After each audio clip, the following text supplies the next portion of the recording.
Hi, I'm Daniel, assistant producer and senior QA at Drinkbox Studios. And I'm Josh, a fellow QA person here at Drinkbox. We're here to show you some gameplay of our action RPG, Nobody Saves the World. You play as Nobody, who discovers that the evil Calamity has reawakened just as the ultra-powerful magician Nostramagus has gone missing. You're trying to locate Nostramagus to get his help, but in the meantime you find his wand, which lets you transform into a bunch of different forms. That's right.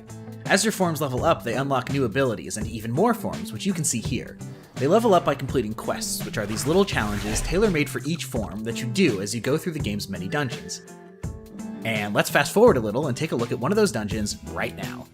We're in this sort of gritty jail area called the Clank at the moment. Right, and as you can see here, this game has online co-op. When you're in co-op, the game gets a little harder to compensate for having two players.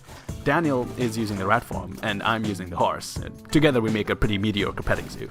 Oh, a beautiful, mediocre pair of animals. I'll be able to unlock another ability for the rat if I complete one of the rat's quests. And there we go. The rat's ranked up, and I've unlocked a new skill. This is one of my favorite skills in the game, Detonate Poison. The rat is really good at poisoning enemies, and this skill lets me basically blow up any enemies that are poisoned all at once. It's pretty powerful.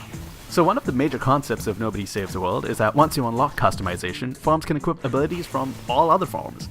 This lets you create a lot of really interesting synergies between skills. I'm just gonna go into the menu for a second, and I'm gonna give my horse the ranger's poison tipped ability, which makes all of my attacks apply poison.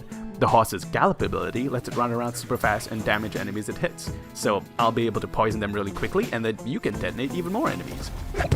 Nice. That's pretty great, but we can make it even better. Like, I can equip Quick Cooldown, which will lower the time it takes to use Detonate Poison again, so I can use it more often. And I can put Stat Explosion on my horse, so that I trigger an extra explosion immediately when poisoning enemies. 2 explosions per enemy sounds pretty good to me for sure. Oh yeah.